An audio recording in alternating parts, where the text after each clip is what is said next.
My father-in-law passed away suddenly. It's because you didn't take good care of him. My husband is gone because of you. I'm sorry. Apologizing won't bring him back. You're going to pay for this. Large drops of tears are falling out of my mother-in-law's eyes.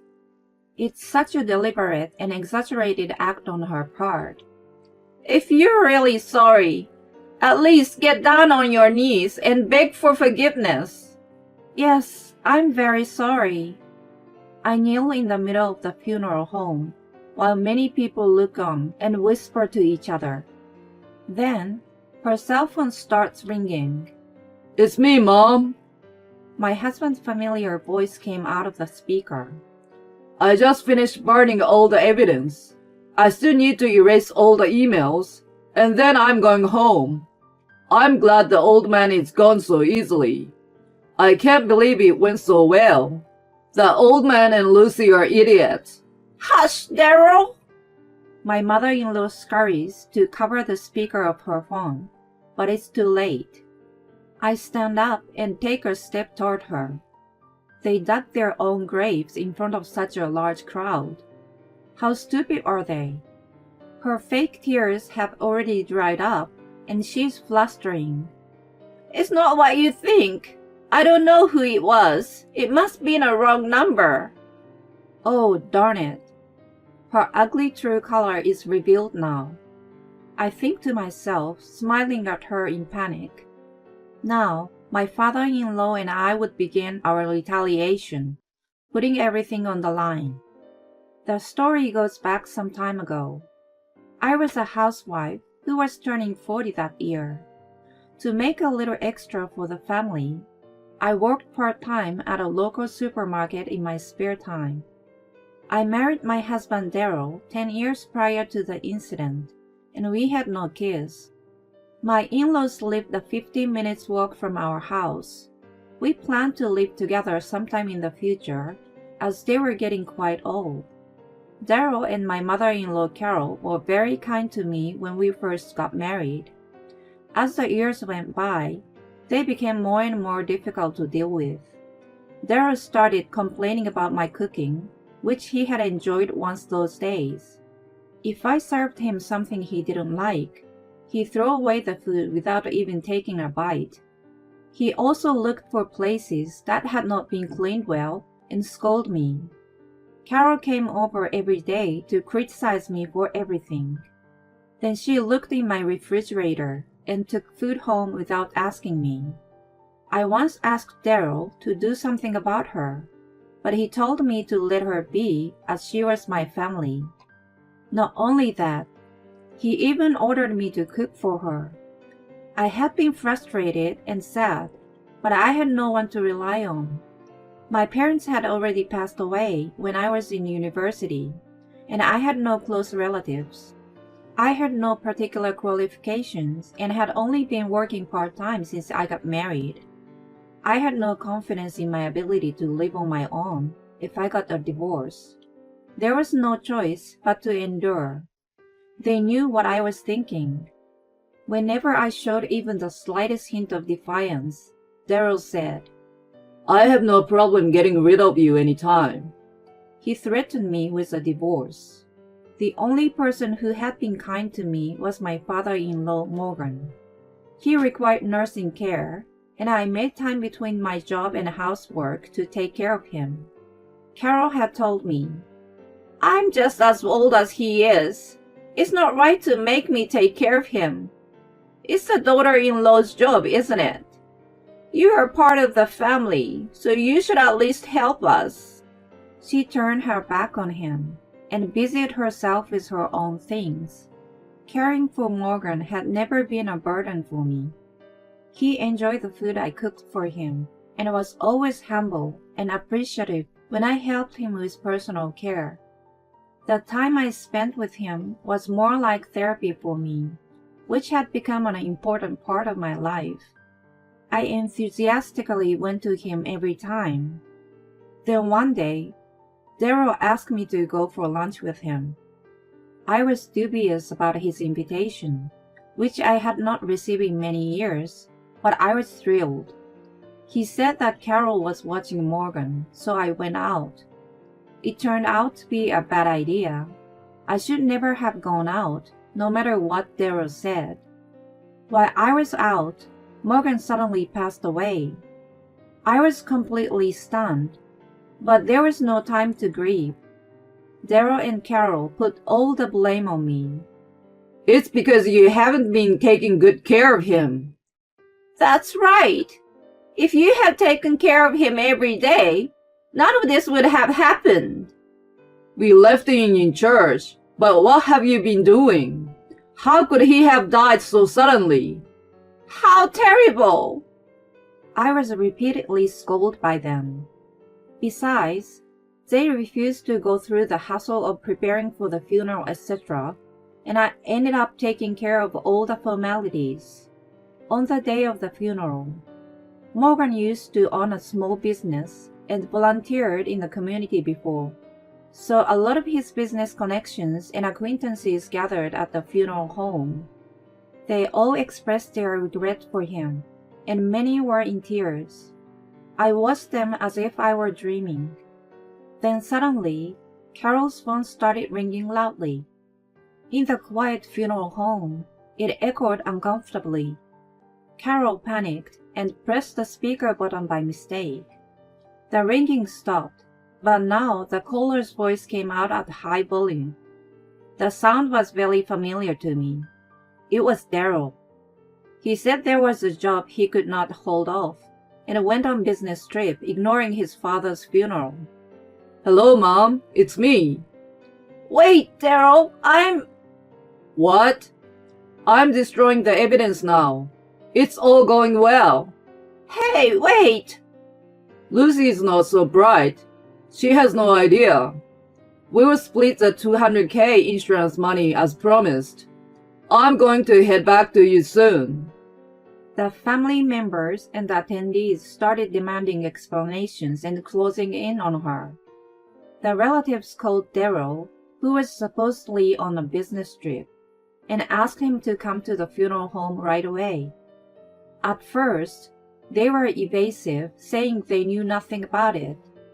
However, the angry relatives were so fierce that they were forced to come clean about their plan. Morgan was feeling a little under the weather a few days before his death. It was only a little cold and nothing serious. The doctor even said he was going to get better as long as he ate and slept well. It was something that would heal quickly if he was well taken care of. In fact, he was getting better little by little after taking the prescribed medicines. Daryl and Carol had noticed that he was not well. Daryl lured me out so that I wouldn't have to take care of him and hoped that he would fade away. It was all for the insurance money. It was Carol who came up with the idea, and the two of them had been emailing about their plan. They planned to blame me for not taking good care of Morgan and just taking the money. Daryl used the business trip as an excuse and was actually busy burning the medications and notes I kept on Morgan's condition every day and erasing all the emails correspondences. When I finished hearing their story, I was burning with anger. Morgan was gone just because of their greed. I managed to calm myself and walked up to them. In fact, I had known the exchange between them. I looked into Daryl's phone that was left in the living room once. I honestly had no intention of doing so, but I was bothered by the non-stop beeping of incoming mail. I just wanted to pass it to him when I accidentally tapped the screen and saw the contents. To say that I was shocked was an understatement. I couldn't believe they were planning such an atrocity for money. I kept my composure and immediately consulted Morgan. After talking it over, we both agreed that there would surely come a day when they would not allow me to take care of him. We decided to hire a helper whom I knew, just in case that day came. On the days when I could not visit him, I would ask her to take over. She was supposed to visit him on the day I went out for lunch. I was told later that she did come, however. He doesn't need a helper. I would never let a stranger come into our house. She was yelled at by Carol and was turned away. She had no choice but to leave without checking on him. During the discussion with him, we came up with a few ideas. I decided to record him in case none of them worked. I grabbed the voice recorder and stood in front of Daryl and Carol. They looked away from me as if I was sore in their eyes. I had known what they were planning, but I'd been hoping it was all a joke. When I actually heard the two of them talk about it, my brain started to boil from shock and anger. They seemed to be feeling more uncomfortable rather than guilty, which infuriated me even more. What the hell do you want? I have a message for you from Morgan. What message? Ignoring the confused look on Daryl and Carol, I pressed the play button on the voice recorder. Morgan coughed a few times and then slowly begins to speak. The fact that you are hearing this means that the plan worked out the way you wanted to. I'm sure you must be very happy with the way things turned out, but too bad for you. I've already canceled my life insurance a long time ago. You put everything on Lucy's shoulders and don't even show your faces to me. On top of that, you have been ungrateful and giving her a hard time even though she has been working so hard. I have nothing to give or leave to such horrible people. True to his word, he had already terminated the insurance policy. No matter how many times I asked him if he was sure, he said, "Don't worry." He sounded somewhat forlorn and proceeded with the procedure without any hesitation. So that's that. He knew about your plan. The insurance has been canceled for a long time now. There's no such thing as insurance money. No way! You're lying. You just made him say those things. Yeah, it's all your lies, isn't it? Believe it or not, it's up to you. You can contact that insurance company, but even if he kept the contract, I doubt that you will receive the money after you've spoken about the plan so much. They looked at each other in surprise. By the way, I recorded what you two said earlier. After committing such a sin, I hope you are going to tell me again that I should forgive you guys. They hung their heads down in silence, as if they had given up. I called the police, and they were taken away without resistance. I was quite busy sorting out the remaining matters of Morgan, and with the police interviews after that. Daryl and Carol had avoided criminal charges. However, their atrocity had been circulated in various circles, and they were shamed everywhere they went. Daryl was told by his boss that his presence would affect the company's reputation, and was removed from the project he had been overseeing. Although it was in the form of voluntary resignation, he was eventually fired. He has been having a hard time finding a new job because of his reputation. Carol has also been distanced from her circle of friends, and the neighbors have pressured her to move out. She has been denied a renewal of her rental agreement and has been forced to relocate. I filed for a divorce immediately after the funeral. I wasn't able to come to terms with it for a long time, but after the incident and what Morgan left with me, I finally made up my mind. There was another message from him on the voice recorder. It was addressed to me, which I did not find until after the funeral. Dearest Lucy, thank you so much for everything you have done for me. I sincerely apologize that they have forced such a big responsibility on you to take care of me. But since I haven't been able to go out, I really look forward to spending time with you. I am blessed that such a kind person like you became part of my family. I have nothing but gratitude. I am so sorry that I could not protect you from them. You can go anywhere and live any way you want, so don't give up.